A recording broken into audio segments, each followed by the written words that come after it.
Good morning. Welcome to Rocky Fork. Glad you're with us today. A couple things before we get started. One, I have on a new Rocky Fork shirt. You can get these at rffgear.com. Today is the last day to get them if you want them before Christmas, so I encourage you to do that. And we're going to throw some T-shirts out, so watch your head. Yeah. Here they come.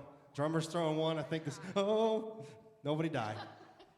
Yeah, good job. All right, so you can get those at rffgear.com. I encourage you to do that. Second thing, Angel Tree Ministries.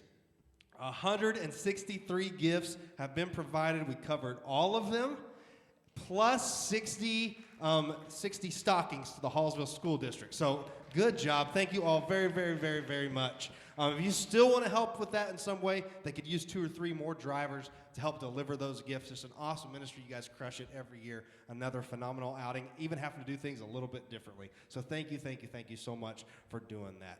Hey, we just sang a kind of new version of God Rest Ye Merry Gentlemen. I just want to highlight that final line there, if we want to throw that slide up. This is what that last line said, if you couldn't hear it. It says, Christmas is not a feeling, come on, don't stop believing.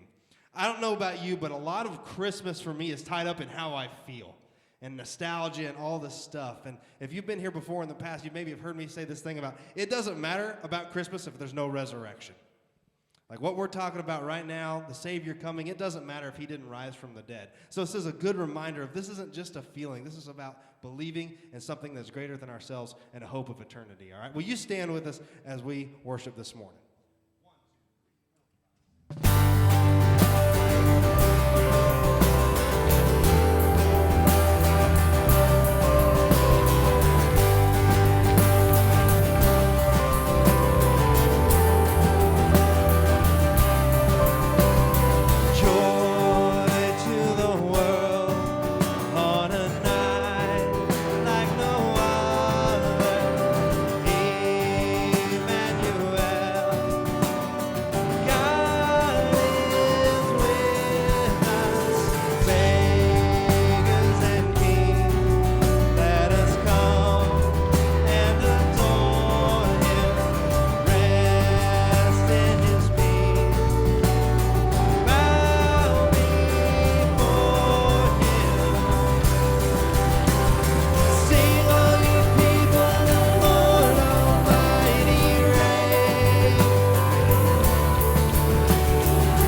God. If you haven't yet, go ahead and grab your communion stuff, grab your supplies. If you're watching online, now's a good chance to do that. You may have a seat. Steve Brush, one of our elders, is going to bring our communion meditation this morning. Good morning. So, several months ago, I was driving to work, and I happened to look out my window, and I noticed that a spider had built a web from the side mirror down to the passenger window. And as you can imagine, driving down Route B, that spider was doing this, wobble, wobble, wobble, wobble, wobble, wobble, wobble, in the wind. Okay? And as I was watching, the spider started crawling up the web towards the side mirror. Me, being me, I started cheering him on. Go, spider, go. Go, spider, go. You can do it. So the spider crawled on up and kept crawling and eventually made it up to the side mirror and to safety. Job here is done. Yay. So I spent the rest of that drive, or started to on that drive, to go ahead and start thinking about the rest of my life. Thinking about what I'm going to do at work, what I have to do after work, what I don't want to do, all those kind of things. Basically life. And then I glanced over, and I noticed, silly spider, he's starting to crawl back down the web again. Go back, go back. And then I realized why he was crawling down that web. What I thought was a glob of web material in the middle of it actually turned out to be an egg sac. And so that spider was crawling back down because it was trying to protect and save what was precious to him or her, don't know. I wish I could tell you what happened to the spider. I don't know. Mainly because it's a spider. Who cares? And because of the fact that my mind went in a totally different direction. I started to think about what was precious to me and what I would do to go ahead and save and protect them, what I would give up.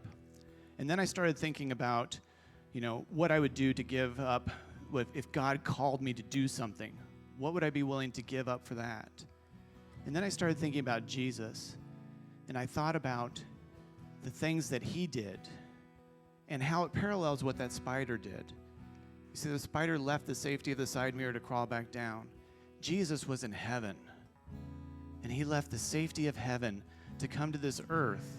Why?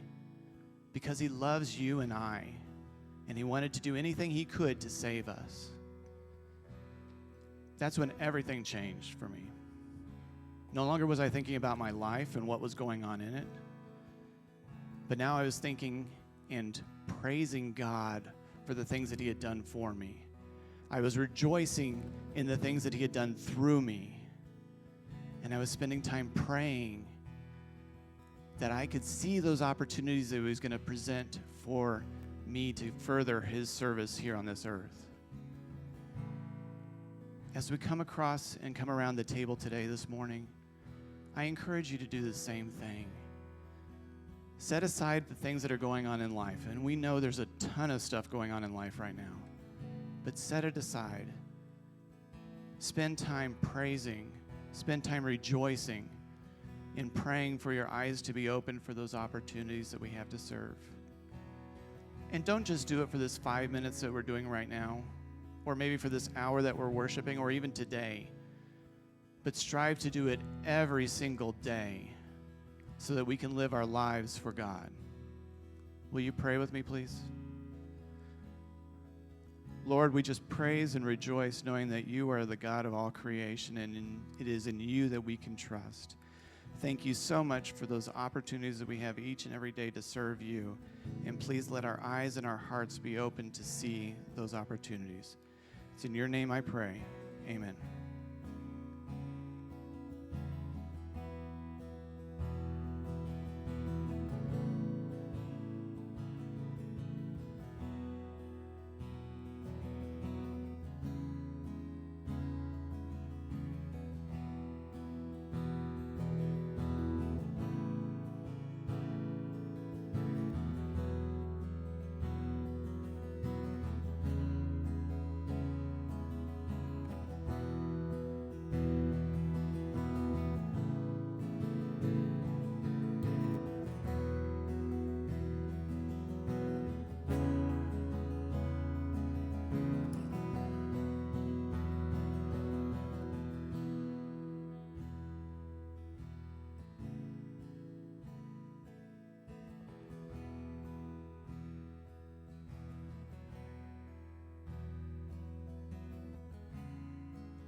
Do you need a Christmas reset?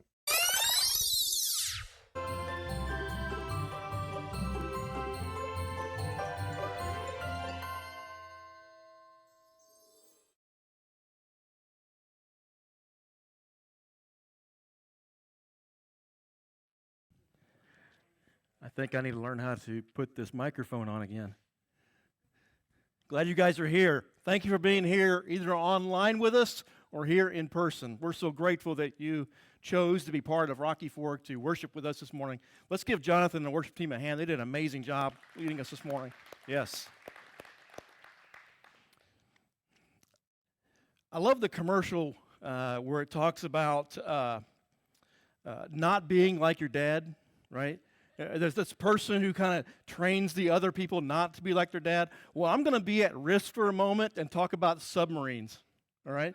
Some of you have seen that commercial, right? Seriously, right? In 1927, a submarine, which was named at the time just S4 because of it experimental. S4, the submarine, was it collided with a Coast Guard vessel and sank to the bottom of the Atlantic Ocean, just off Massachusetts. The submarine sank to the bottom immediately in 100 foot of water, freezing cold water. And for 3 days, the Navy attempted to rescue the 40 men who were inside that submarine. After 2 days, there were only 6 still alive. You see, from the sunken steel grave, running out of oxygen, the 6 men in the forward torpedo tubes, they asked a powerful question. With Morse code, they beat on the side of the hull, and they beat out this message, and it said, "Is there any hope?" And the divers who were down there put their hands on the submarine and listened to them tap. Relayed the message back up top, and the commander who was watching over the operation, he went back down. He said, "You go back down." The diver says, "Go back down and tap this to them. We're trying everything we can." After a good pause, a couple of moments, the crew members tapped back, "We understand."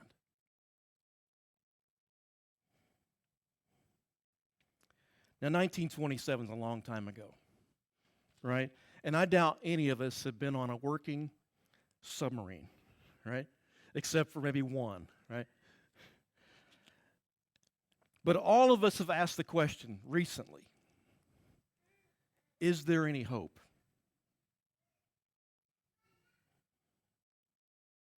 It's been a messed up year. And a lot of us have kind of faced some things that we maybe have never faced in our lives. Listen, 2020 has been plagued with endless broken expectations. Things haven't went any way we thought they were going to go. And we've left many places and we thought, it just can't get any worse. The next thing you know, it does.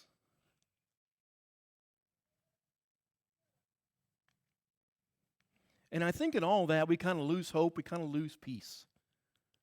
Our hearts are unsettled. And the world is saying, we're doing everything we can. Right? And we're asking the question, is there any hope? And that's why I think that talking about a Christmas reset is so important.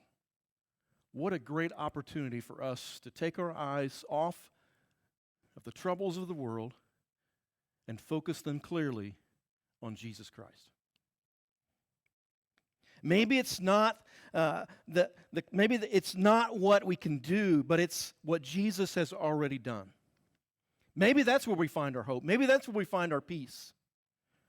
The ability to take our eyes off the problems of the world and to focus them on the hope and the peace that we can only find in Jesus Christ. Is there any hope? Oh, yeah. Oh, yeah. But you won't find it in this world. Is there peace? Yeah. But you won't find it here. I love what the Apostle Peter says. He says in 1 Peter chapter 1, verses 3 through 6, he says, "Praise be to the God and Father of our Lord Jesus Christ. In his great mercy, he has given us new birth into a living hope through the resurrection of Jesus Christ from the dead, into an inheritance that can never perish, spoil, or fade. This inheritance," he says, "is kept in heaven for you, who through faith are shielded by God's power until the coming of the salvation that is already or is ready to be revealed and the last time. In all this," he says, "greatly rejoice, though now for a little while you may have had to suffer grief in all kinds of trials." Sounds familiar, doesn't it? Truer words have never been spoken, and they make sense when we're looking at life right now. Is there hope? Yeah. It's in Jesus. And I don't know about you, but I need to hear about hope.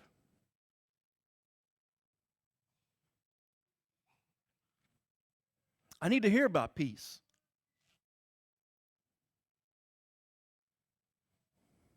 Let's break down this passage just for a moment.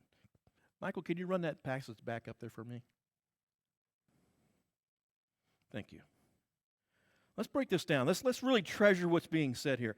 God is giving us a living hope in Jesus Christ. And when Jesus walks out of the grave on that Easter Sunday, it's not just a lucky day for Jesus, right?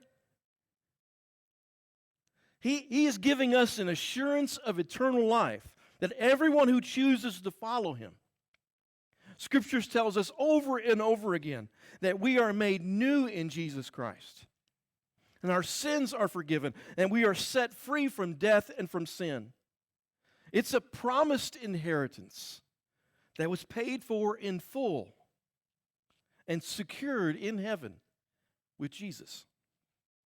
And because of this living hope in Christ, it gives us reason to have hope and peace. Here's what the Apostle Paul would say in Romans chapter 15, verse 13. He says, May the God of hope fill you with all joy and peace as you entrust in him, or as you trust in him, so you may overflow with hope by the power of the Holy Spirit, who wants to overflow with hope. I mean, who needs hope to spill over into their life, to spill over into other people's lives? When was the last time you felt full of joy? Had peace in tough circumstances? Felt God's presence through the Holy Spirit?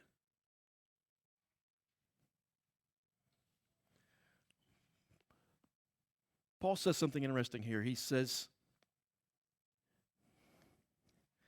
that you can have all that when you do what? When you trust in him. You can have all that when you trust in him.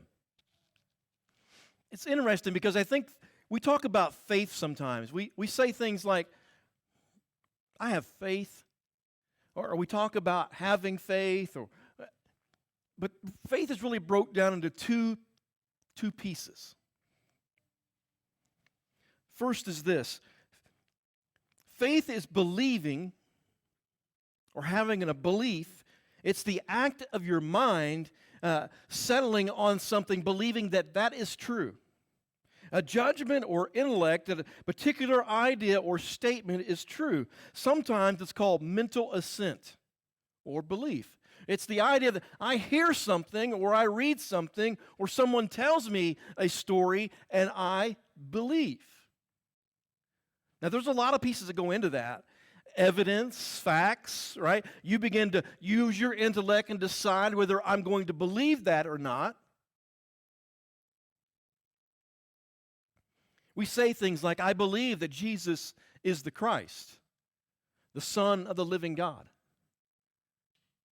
And we would say with our hearts, I believe that with all that I am. Believing is a mental judgment of the mind regarding the truth of a statement. Okay, that's the first part of faith, belief, right? The other part is trust. This is where the rubber hits the road. Scripture says that even the demons believe, but they don't follow. There's a difference. Putting the two together in faith, talking about believing and trusting. Trusting is the aspect of faith. Trust is taking it one step farther. Trust is the decision to act upon your beliefs. Believing takes place in your head, but trust is our self-will, our deciding to align our lives with what we believe.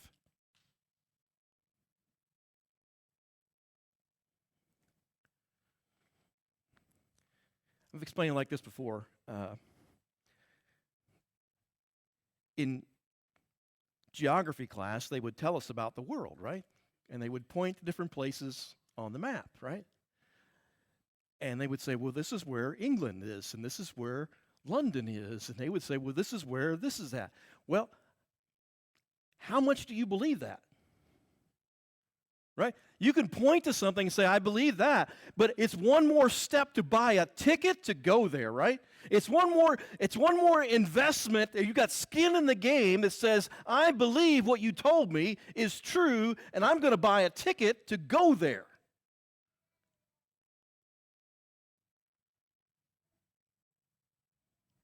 You believe it, and you trust it. I know it sounds silly, but really that's the simplified way of the way faith works. I believe, and therefore I'm going to rearrange my life because of that belief, and I'm going to trust it. And we're talking about Jesus. How serious are we about realigning our life around what we believe about Jesus?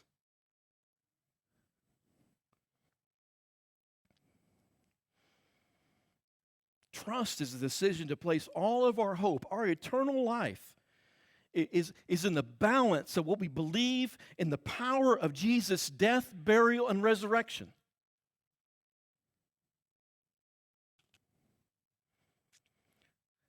Paul says it best to the letter 2 Timothy, chapter 1, verse 12. He says it best. Listen, and I couldn't have written this any better myself. He says, I know whom I believed. I know who I believed, right? I have a belief in Jesus, right? And he says, and I am convinced that he is able to guard what I have entrusted to him until that day. I believe and I trust. And God's going to work it all out.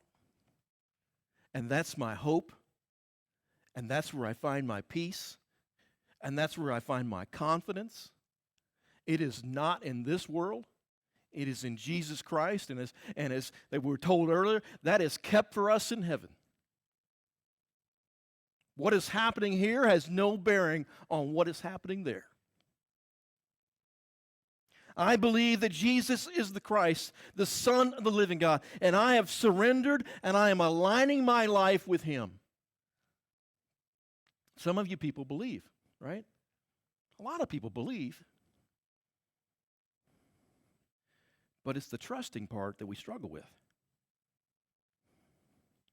And I think it's in that we find that's why we struggle here on earth.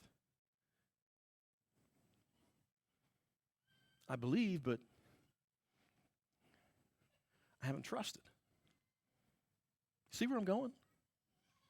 If you trust, then the side of the benefit of that is going to be a hope. It's going to be peace. It's going to be confidence. And if you haven't made that decision, Maybe this is all new to you. Maybe church is all new to you. Maybe being a part of a family that talks about Jesus like this and understanding who He is, that we're not doing religion, we're doing relationship here. But it's different, right? So we start talking about believing. Some of us are in the place where I believe, but I don't know if I've trusted yet. Then I would love to talk to you. Whether it be a Zoom meeting or we sit 6 feet apart, we can still have a conversation. The power of the gospel is so much bigger. It's so much bigger. It can overcome anything that we're going through right now. I've been a minister for roughly 15 years, full time.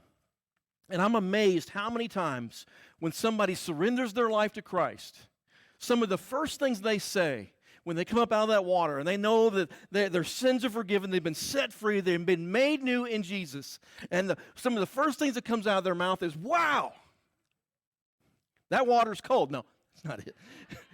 It's, wow.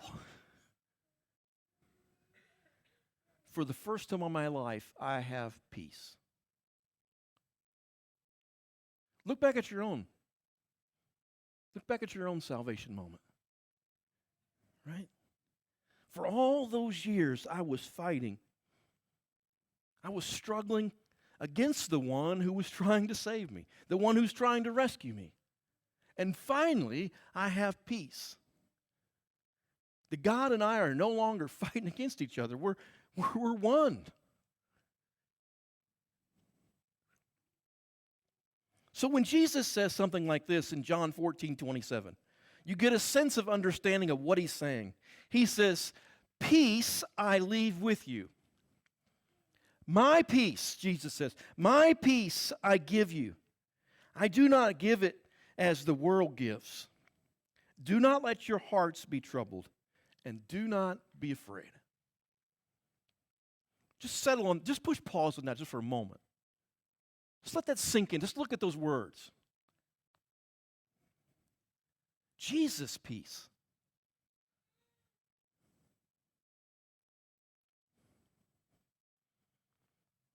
Do you find any peace in that?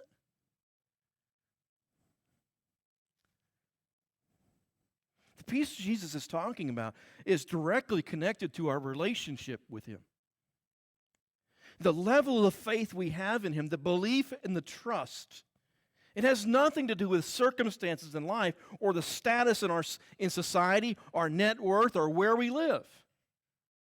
It has everything to do with our relationship with Jesus Christ and how much we believe and trust.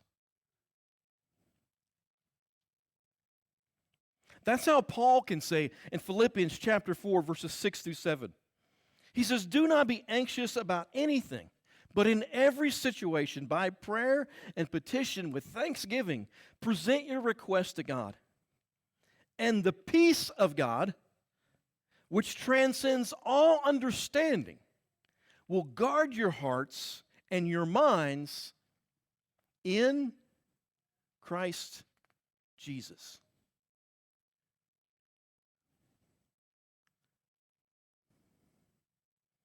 I'm not making this up. You see how this is weaved together so tightly? We're looking for hope. We're looking for peace. And many of us are looking in the wrong places.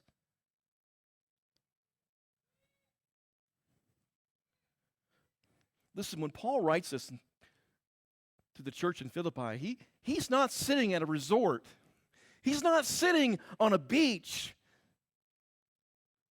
He's not enjoying life as you and I would understand it. He is in prison. And he writes those words. How could somebody write like that and have that kind of outcome, that kind of optimism, and be chained to a guard, chained to the wall, have prison cell around him, and he's writing these words? Now, either Paul is crazy, or he actually knows who Jesus Christ is and what He's able to do.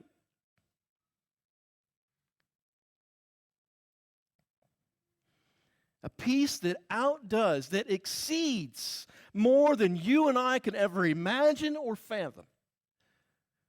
That's how big we're talking about.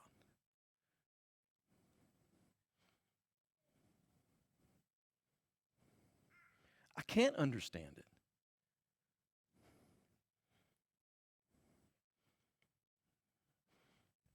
Some of us are thinking right now, is that peace? Is that kind of peace even, can that even happen in this world?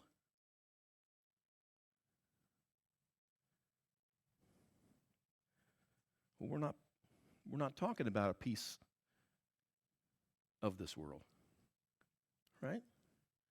We're not talking about a peace in this world. We're talking about a peace that God gives. And let me read it again. Jesus says, "Peace I leave with you, my peace I give you. I do not give you as the world gives. Do not let your hearts be troubled, and do not be afraid." A peace that is built upon who Jesus is, what he has done upon the cross, that he has walked out of the grave, defeated death once and for all, and he has paid for every sin of the world. And it's built upon what he will do and continues to do right now.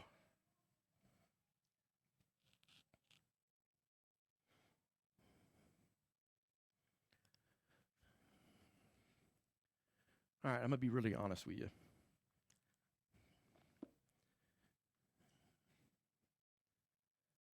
This has been a difficult year, a difficult season. And for many of us, we are struggling way beyond what the outer shell tells.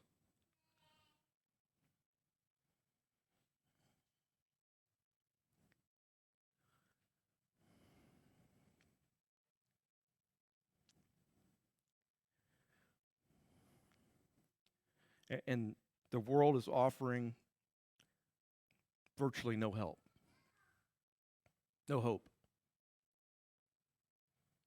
So many of us are at our wits' end. We are hanging on to the last string, right?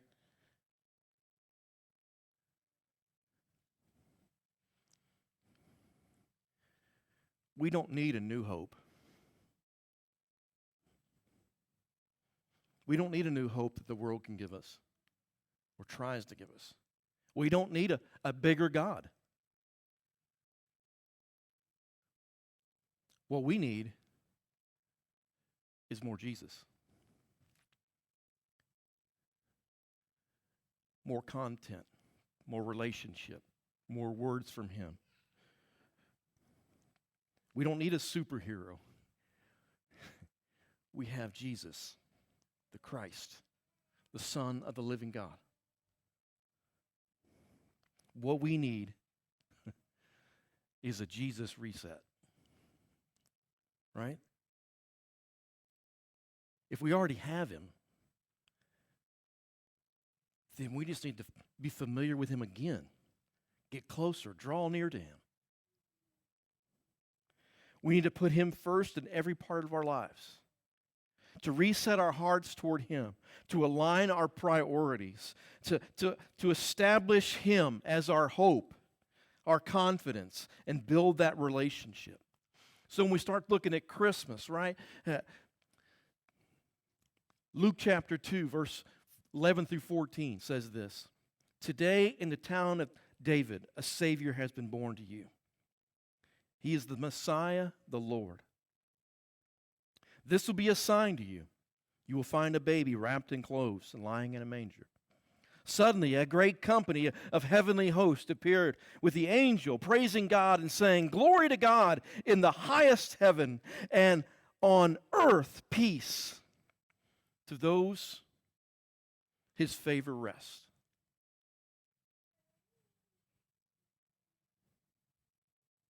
Jesus came to the world to bring us peace and joy. But more than that, he came to give us new life, a hope that is so much bigger. Let me read it again. 1 Peter chapter 1, verses 3 through 6. Peter says, "Praise be to God and the Father, our Lord Jesus Christ. In His great mercy, He has given us a new birth into a living hope through the resurrection of Jesus Christ from the dead.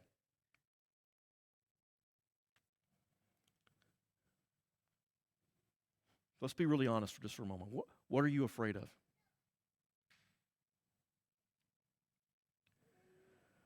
What are the storms? What's the uncertain future?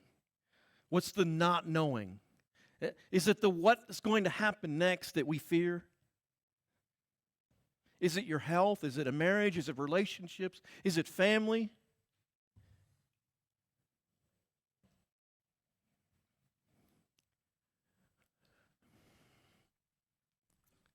It's a good question. Is there any hope? Is there any hope? Any peace? Well, it depends on where you're looking, right?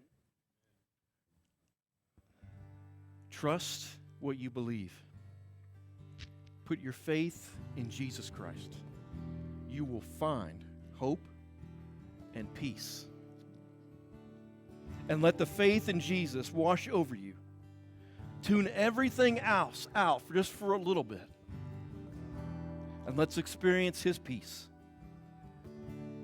And live in the hope that He brings. Let's praise Him. Let's stand.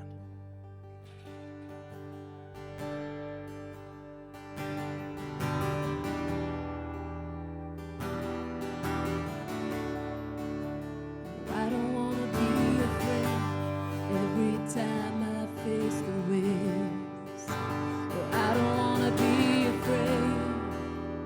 I don't want to be afraid. I don't want to fear the storm just because I hear it roar. Oh, I don't want to fear the storm. I don't want to fear the storm.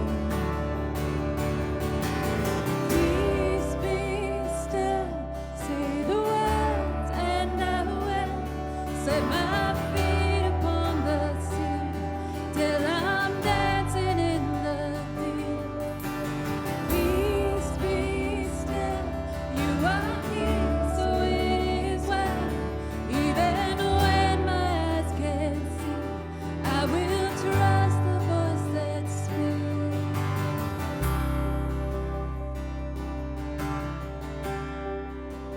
I'm not gonna be afraid, 'cause these waves are only waves. Oh, I'm not gonna be afraid. I'm not gonna be afraid. I'm not gonna fear the storm. You are greater than its roar. I'm not gonna fear the storm. No, I'm not gonna fear it all. Peace be still.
our prayer as we leave here, that we'll have the peace and hope that Jesus brings. Rocky Fork, thank you so much for joining us this morning. We will see you next Sunday.